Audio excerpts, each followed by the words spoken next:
Welcome to episode 7 of Cultural Luminaries. I'm so delighted to welcome you. I'm your host, Jyoti Jani, and I am the founder of a Seattle-based organizational design consultancy called Spill Play, where I work with leaders and teams in STEM and social impact to improve their culture. Here on Cultural Luminaries, I'm in conversation with leaders who are lighting the way, exploring how emotions, play, and creativity can transform how we lead, connect, and create systems where everyone can thrive. Today, I am so excited to host a very special guest, Don Kennedy, former superintendent of Charleston County Public Schools. Don is a retired education leader who most recently served as the CFO and interim superintendent of Charleston County School District. During his tenure, Don led transformative initiatives, including Vision 2027, with the goal of ensuring all students achieve grade level reading by 5th grade.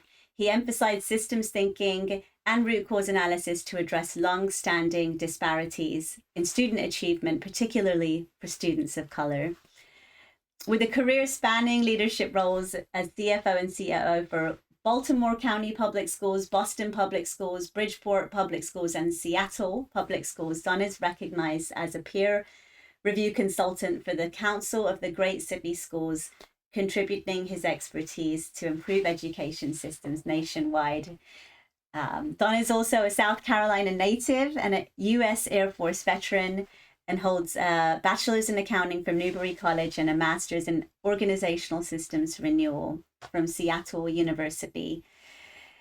Don is also my former classmate from our master's program at Seattle University. And Don, I'm so excited to welcome you to the show today. I love following your work and your legacy of working in education. Thank you so much for being here.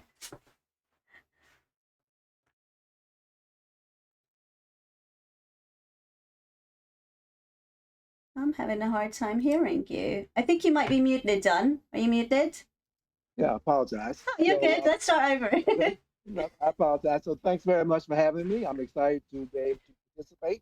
And certainly I've been following your work since you left Seattle University. You're doing some amazing work. So I'm very proud of what you're doing and very honored to be a part of that work. Thank you. Oh, it's great to be validated and acknowledged. And when I first started my own consultancy based on the principles of play, a lot of people thought I was bananas, crazy.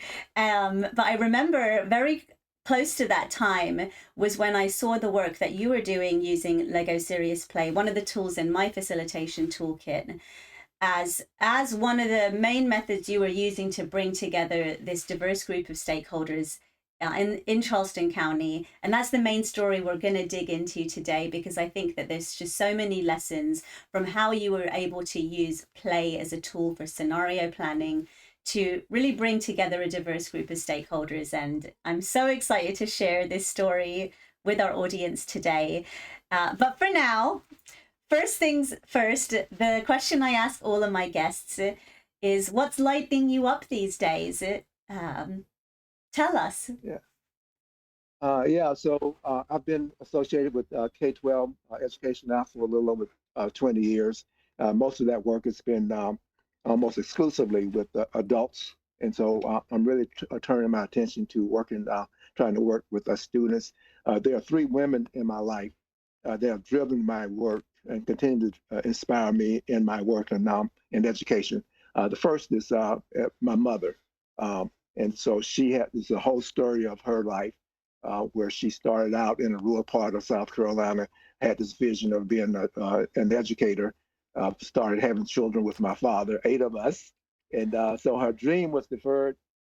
She ensured that all 8 of her kids graduated college. And then in her 50s, she went back to college, got her degree and a teaching certificate, and came back into the same school system that she had worked for as a cafeteria worker, and did some amazing things.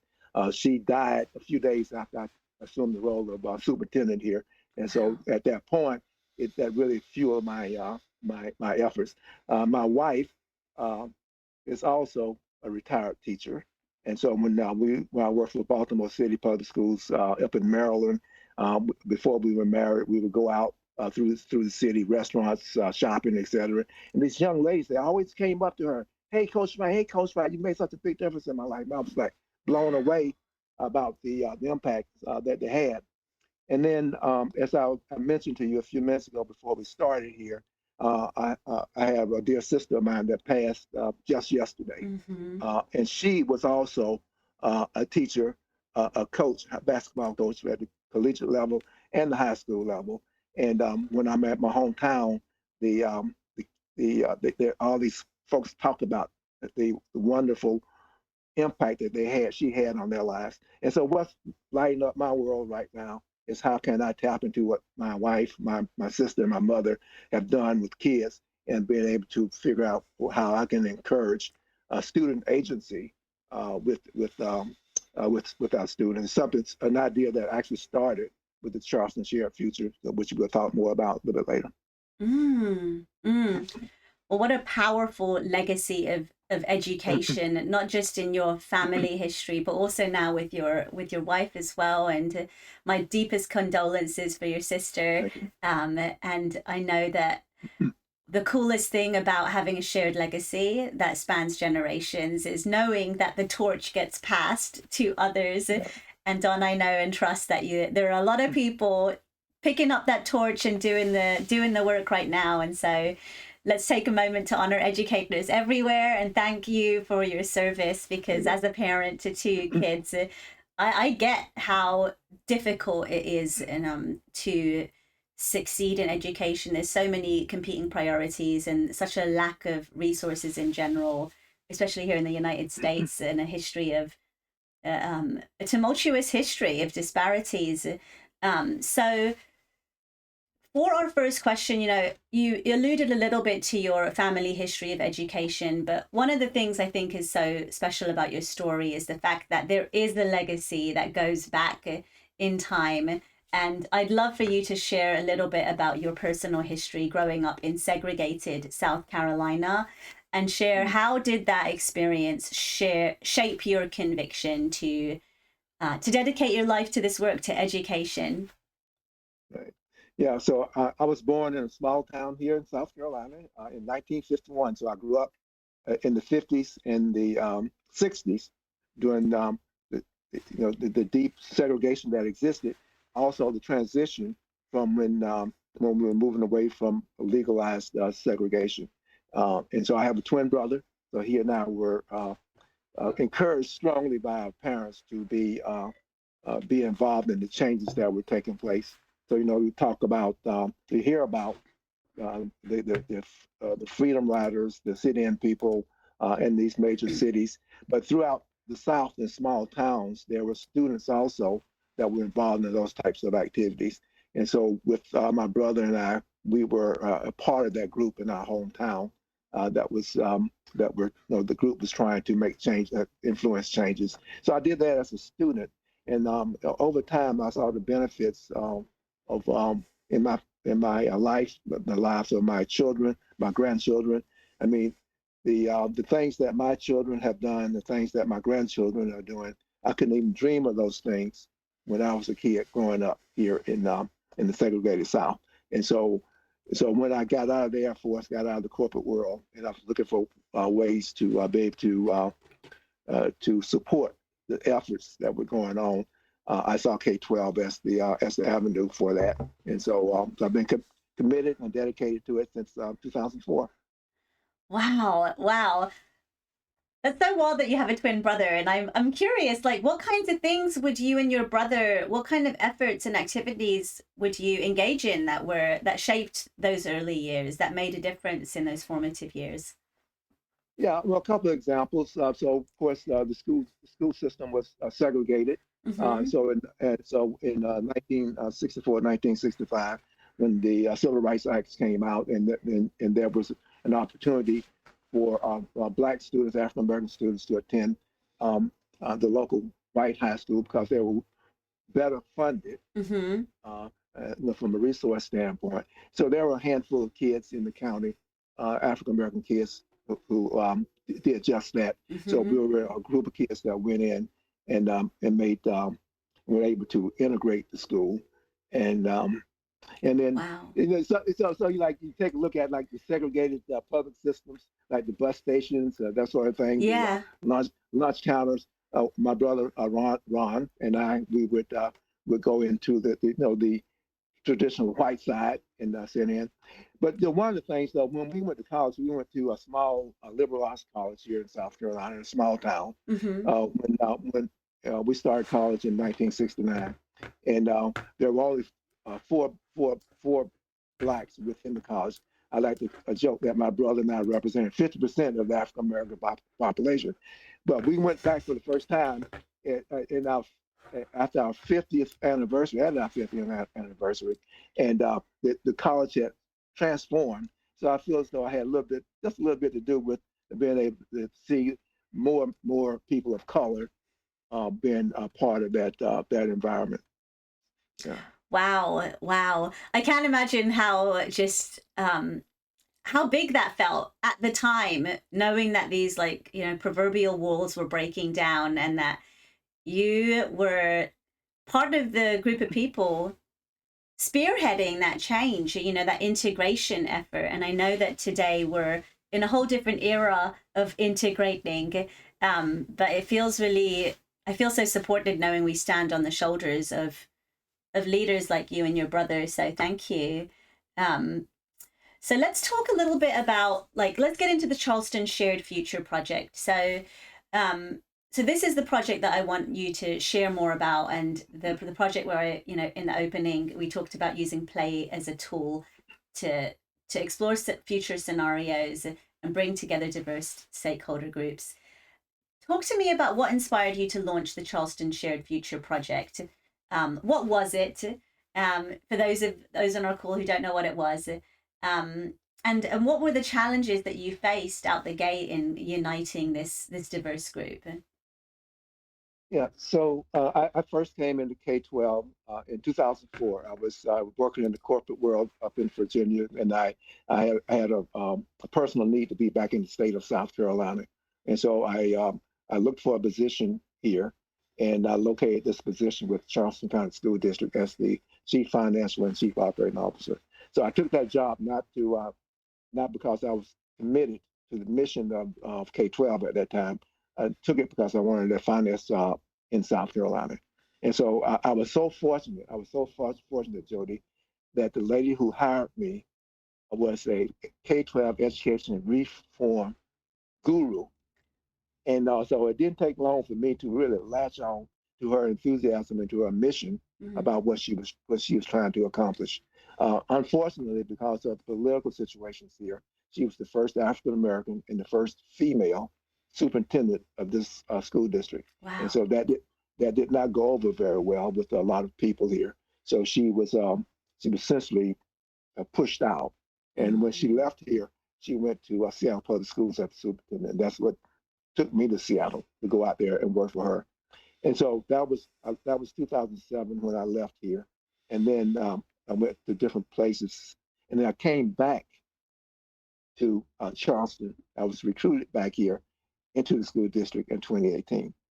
And what I found was that the same neighborhoods, the same um, families, same conditions that Dr. Goodlow Johnson, that's the lady who hired me here Mm-hmm. initially, that she and her colleagues were working on to improve the lives of, were the same ones that the district is still working on 11 years later. Essentially, there had been no changes. There had been some changes, some early changes, some growth in student well-being and Mm-hmm. outcomes, student outcome, but then the system reverted to its old ways, Oh wow. and so then that was a going backwards instead of going forward. And so that's what really got me interested in the Charleston Shared Future. I was fortunate the year before in 2017, I was invited to a group in Chicago where they were developing what they called transformation scenarios. And it was a project that was funded by the Robert L. Wood Johnson Foundation. Mm-hmm. And it was around health inequities in the United States and what Mm-hmm. are some of the scenarios. And so when I was invited to that group, it was the project was led by an international consulting group called Rios Partners, Mm-hmm. and and so I was really amazed and intrigued about the process that they went through to bring this diverse group of people together from all over the country to address the systemic problems that we have in Mm-hmm. healthcare. And so when I came, that was in 2017. So when I came back to Charleston in 2018, and I saw what I saw, I said, well, perhaps this same process could work for us here in Charleston. And so I reached out to Rios and the folks that I knew there at that time, and then we created the project. Wow. Wow. I can't imagine how frustrating that would have been to have worked on improving outcomes for all kids and then having the system kind of snap back and revert into a former state. And I think that as a systems thinker, and we studied systems thinking together, that's a really important thing to note for leaders of change anywhere, is that you can make changes, but the stickiness of those changes really depends on a community, on a group's, on an organization's ability to do the hard work after the kind of fun, big change activity is over. It's in the kind of gritty day-to-day discipline of keeping those actions. And it's really unfortunate that your former boss was pushed out. It reminds me of a situation here we had locally in my kids' school, actually, where we had an African American woman take over as the principal of our local public school, and a majority white public school, and there was a lot of strife. There's a lot of strife in the community, and a lot of division among parents that either supported her and supported her mission to bring more equity into the school system, into the education system, and then other parents who felt that there was a loss, that they were taking a hit, or that their kids were suffering or paying the price of investing in children who perhaps hadn't historically been invested in. And it's really difficult. Don, she ended up being kind of pushed out as well, and now we have an interim principal over at that school. But I think the struggle is real, right? Because education is a place where things get really personal, and as a parent, I know how emotional parents can get when it's about my child and my child's future in education. And so I can only imagine, like, as you launch this project, what some of the thoughts and feelings were that were swirling in the community, amongst African American families, white families, and other families as well. So yeah, I can kind of feel the tension, like, through the screen. So talk to us a little bit about what lessons stand out from this project. I know that. Okay, so for the benefit of our audience who is tuning in, we talk about this story in my book, Creating Culture, but you essentially hired Rios Partners to help you bring together a diverse group of stakeholders, including parents, community leaders, educators, teachers in the school system, to build out 4 different future scenarios using Lego bricks, using Lego Serious Play, where essentially Lego bricks are used as models. People build models together of different future scenarios, and the models can represent they present metaphorical representations of systems dynamics, systems entities, system variables that give you kind of a tangible 3D model through which you can explore and tell stories about different future scenarios.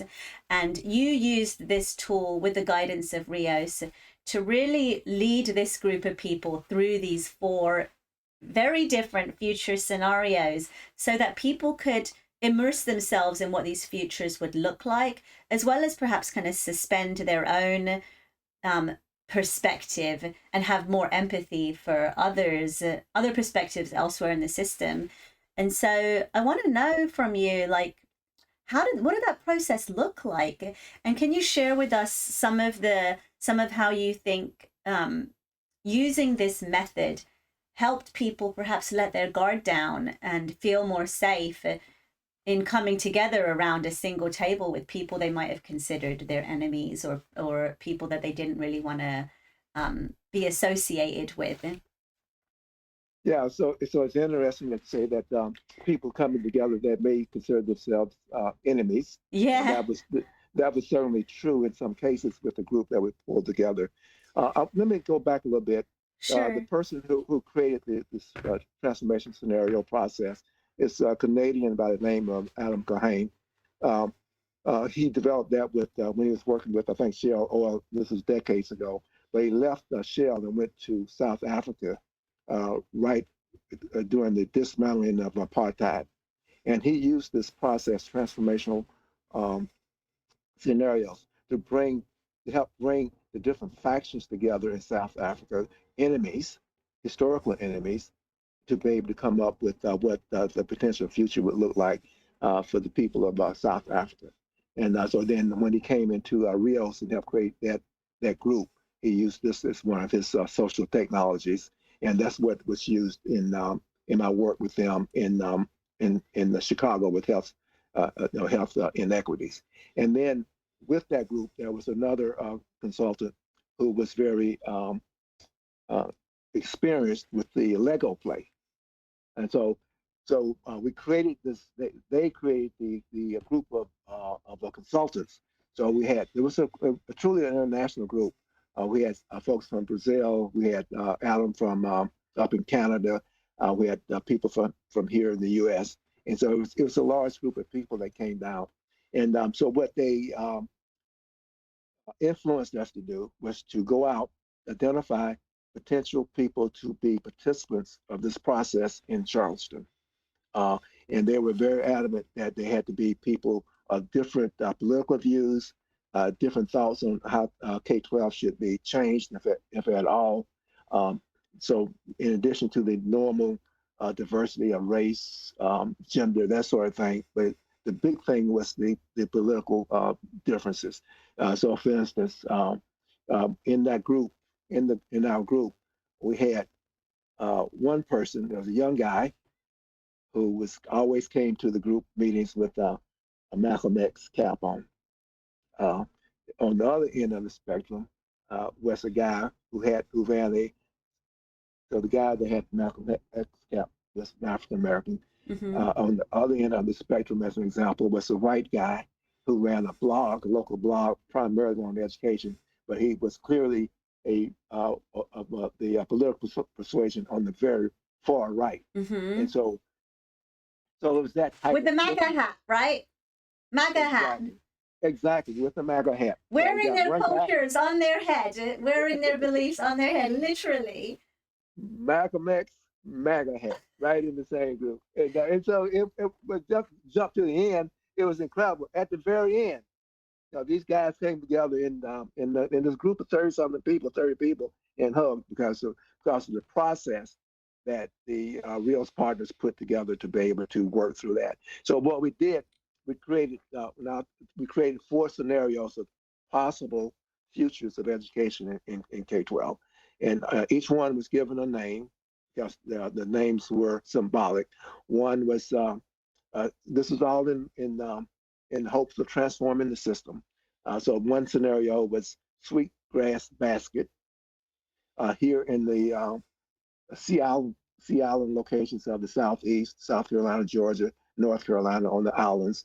The Gullah Geechee people bringing this process over from Africa back during the days of slavery, uh, create and still do today, create these incredible, beautiful baskets that they weave through seaweeds and seagrass. And so it's a slow, methodical process. But at the end, it's a beautiful product. So this scenario that we created, Sweetgrass Basket, say change is possible, but it's going to be a slow, methodical process. Uh, a second scenario was reconstruction. So this was saying that after the end of the Civil War, the U.S. is going to go through this, the South will go through this reconstruction. So very, very radical. And so saying that change is not only needed and can happen, or we're going to be very radical and do it very quickly. Um, a third scenario was called Tech Town. This was the most far-reaching, and sort of like far-reaching in terms of our thinking of possibilities that would not happen. Mm-hmm. And that we produced the scenarios, published them in January 2019, and we said that education was going in the Tech Town scenario, education was going to change, and it's all going to be driven by technology Mm-hmm. versus classroom teachers. So this was right before the pandemic, and then sure enough, the whole system across the country reverted to Doesn't seem so far-fetched anymore. Now here's the fourth scenario is the one that has the most danger, I think, and it's called 1835. The reason why it's called 1835, in the year 1835, the South Carolina State Legislature created a law that made it illegal, punished by imprisonment, fines, and corporal punishment to teach black children to read. And it was a law that was enacted in this state in 1835. And so that scenario says that, and so our time period for these scenarios is 17 years, from 2018 to 2035. And so in 2035 would be the 200th anniversary of this law. And so this scenario supposes that no change happens, that it'll be just like it was in 2004 when I came here, that progress just hasn't been made. And so those are the scenarios that we created. So there's a lot of activities that went around over several months to be able to do that. One of those activities, one of the key activities, was the Lego play. I tend to be both open-minded and closed-minded. So it takes me some time to get from closed to open. Mm-hmm. And so whenever I'm in a group setting, we have these small group activities. Group activities say I'm sort of like resistant in my mind, but I jump in. And so that's my initial reaction to the Lego play, was that I'm not sure. I'm not that I didn't understand. I'm just hesitant to embrace it. Mm-hmm. But then what I found, that it was like incredible in helping with the design of each of these scenarios. So what the facilitators or the consultants did was, for each of those four scenarios, there were small groups that were associated with a group associated with each scenario, and we were to use the Legos to help design what the scenarios, components of the scenarios, some of the details. And so we did that. Each group did that. Then each group then was able to present to the larger group their design and their thinking, get feedback from the larger group, and then go back in and modify and redesign, iterate. And so we did that over days. And so yeah, those Legos and that approach really helped us to sort of like suspend, at least for me, suspend my skepticism and say what's possible, and then something beautiful came out of it.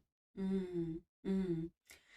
Wow, I love that, and it's one of the reasons when I first became a facilitator on my own, working for myself, that I got certified as a Lego Serious Play facilitator, because for me, going through a build experience using play, exactly as you said, allowed me to kind of relax in my nervous system and my body enough mm-hmm. to kind of open my imagination, my prefrontal cortex up into actually its fullest capacity. And it is a really powerful tool, and not only for just the embodied piece, but also when you think about building a model of a future scenario, like how useful is that? Like I think about this today in 2024, the world seems to be navigating more and more unpredictable, complex volatility. These types of events, we have our teammates down in LA right now who are still fighting fires. There's a huge conversation happening right now about technology and artificial intelligence, both the ethics of it, the climate implications of technology. And I love that you were able to start thinking about, technology trends, cultural trends, racial justice trends, and give people a chance to really immerse themselves in these future scenarios, because like studies show that just imagining a future scenario is activating to your brain as if you were actually going through that scenario. And so the process of walking through what might a future look like, if this event were to happen, then how would we respond? How could we respond? Those conversations amongst, you know, a group really build the capacity so that if and when that event actually does happen, the group has already practiced and talked about how they could and how they would respond. And I think about the benefits of the work that you did, Don, and we'll get to that in a moment. But I think about the benefits of this work that you're doing is not just being about the outcomes, right? It's not just about the policy changes or the reading level of African American students, white students, students of color. It's not just about that. That is, of course, important, but it's also about like that blogger in the MAGA hat, or that, you know, that hip hop artist in the Malcolm X hat. Like when they went back out into their communities, how were they as individuals changed? How are they relating differently to the person making their coffee in the morning, or the person that they are rubbing shoulders with at an event? You know, like there's so many cultural and like changes that happen in our minds and our bodies in addition to the outcomes. And so I know that the work that you were able to do has probably a lot of ripple effects, but talk to me about what you think the ripple effects of this work were. Like, I know you're retired now, and it's probably cool because you have this perspective looking back on the work you were able to do, you know, in Charleston County.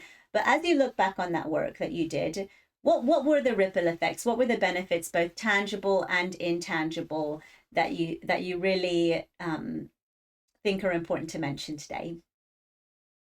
Yeah. So first of all, I'm not completely retired. I'm not associated, you know, in terms of being an employee of an organization. Okay. But I actually continue to do consulting work for Charleston County School District. So I Okay. support that.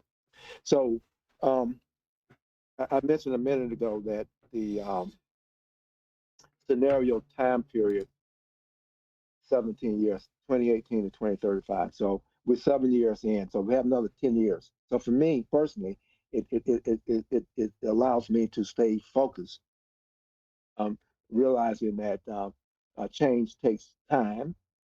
And so although there's a lot of frustration in the system, that we still have time to make the type of changes we need. Each of the scenarios has a set of potential actions that may take place over time, and then the intent is to take a look at, like as you mentioned, take a look at those potential occurrences and say, if a decision is made to select this option, then which path, which scenario would that put the district on? So is this the best option?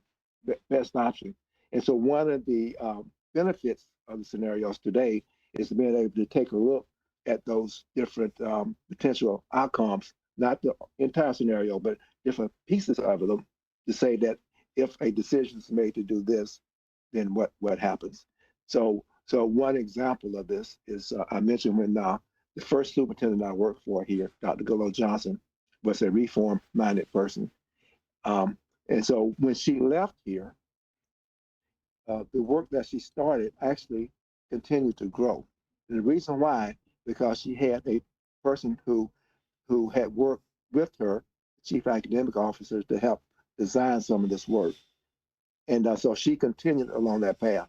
And so what happened when the second superintendent was also uh, removed because of political reasons.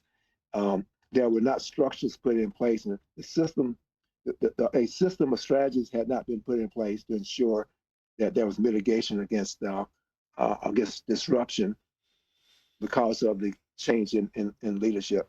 And so one of the things that we're working on here with the current superintendent, she happened to be my deputy superintendent when I sat in as superintendent. So a lot of the work that we did coming out of the scenario planning was being designed and implemented when she was the deputy, and she's now the superintendent.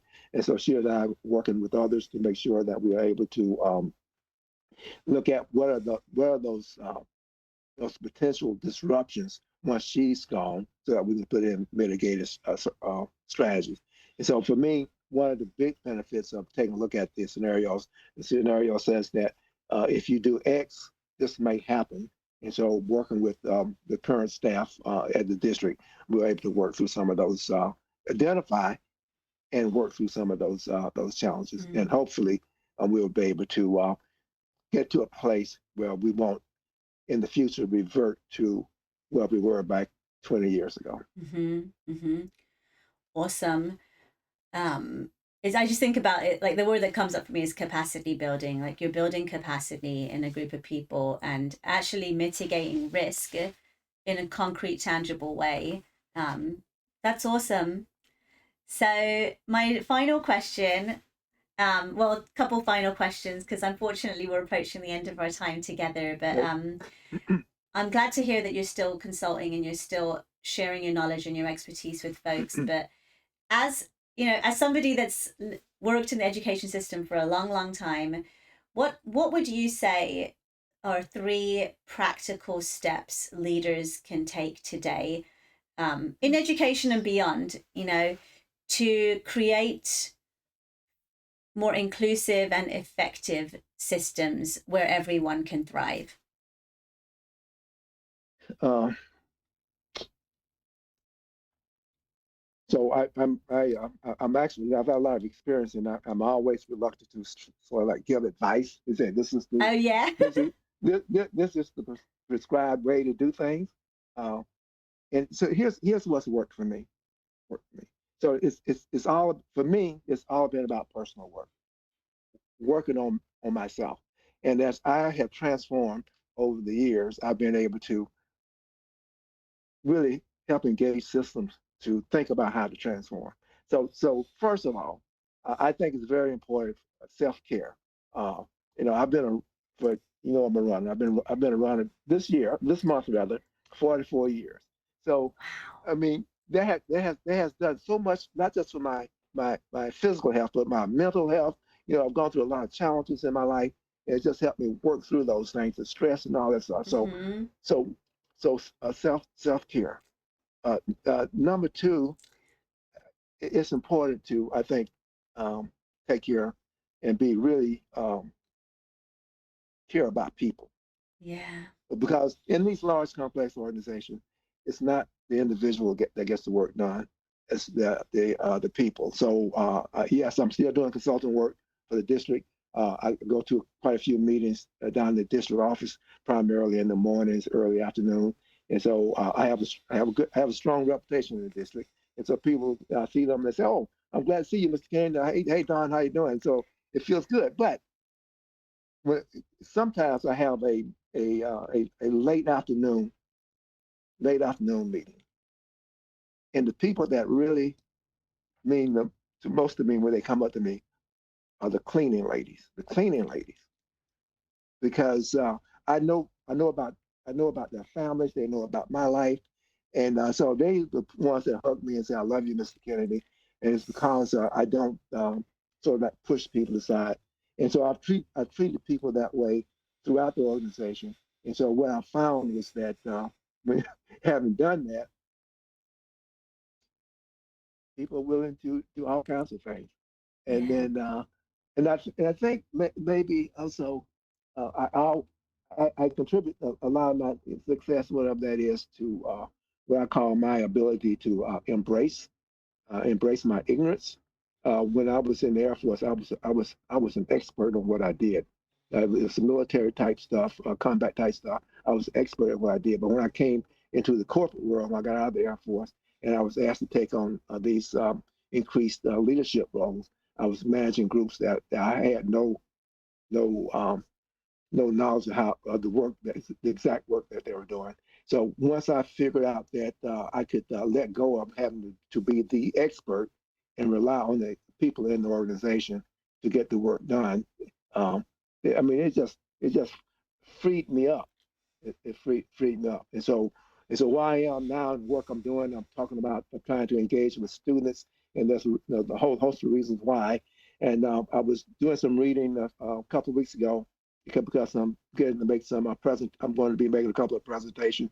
So I was reading how to go about designing the presentation. And so the lady that was I was studying, she was saying that you got to realize who the heroes are in your engagement with people when you're presenting. It's the audience. And she gave this analogy. She, if you remember the movie a long time ago, The Karate Kid. Mm-hmm. So you had the kid's name was Daniel. He was the one doing all Daniel San, wax on, wax off. That's right. But his mentor was Mr. Miyagi. That's right. And so Mr. Miyagi was actually sort of designing and helping push the hero. And so that's why I see my role. That's why I see my role is not as being the person that's actually sort of like that has all the answers, but being able to support others, to give them encouragement. And what I've found over the years is that incredible things get done. Systems begin to shift because people are shifting. Yeah. Because they believe in themselves and they believe in what they're doing. That's what so all of that is more like a self-work, because it just frees you up to do so much. Yeah. Oh, what good advice. We can only change systems when we as individuals are also willing to change. It's a key lesson in systems change work, and one that you embody so beautifully.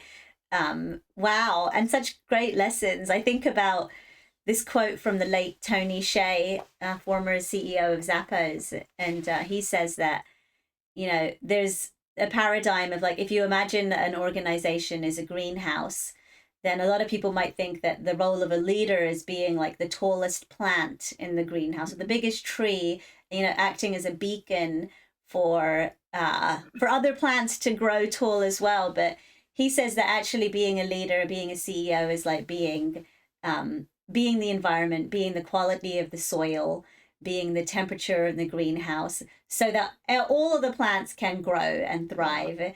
And what you just said reminds me of that, because we really are stepping into a new paradigm of leadership, and it's not about celebrating individualism, it's about the collective. And so thank you for your work and being a beacon of hope and inspiration for others such as myself. I really appreciate your time today and the work that you've done over the years, and the incredible influence you've had, not just on me, but so many other humans also doing the work of systems change. So before we leave, what's the best way for people to stay connected to you and your work?